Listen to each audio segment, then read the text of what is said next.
5.4% of children between the ages of 13 and 18 suffer from anorexia, bulimia, or binge eating disorder at some point in their lifetime.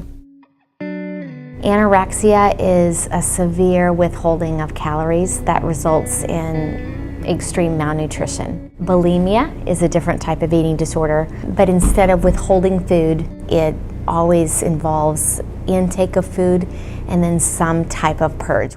I have dealt with anorexia nervosa, and I was diagnosed in my 8th grade year. I would look at myself in the mirror and I would see a 600-pound person. So I would start with eating just a half a sandwich, and then from there it just snowballed into this huge restriction of food. I didn't want to go out and do things with anyone. I was hiding in behind this mask of who we call my eating disorder Ed.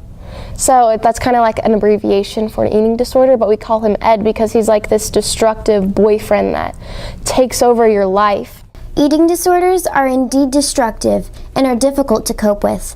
Lori Bryson and Cameron Mitchell offer words of advice to anyone struggling with an eating disorder. I would love for all girls to kind of understand what it looks like to have a really good relationship with their bodies and food. That as humans we are meant to come in all shapes and sizes. Whoever it is out there that is going through an eating disorder, don't be afraid to ask for help. Surround yourself with a great support group and people that love you and want the best for you, because my parents, they would go in front of a bullet 20 bajillion times for me, and they were there every step of the way to get me better. If you have a friend or a family member that's struggling, the main thing is just to be concerned and caring, as if they would be struggling with anything else. And don't try to feed them.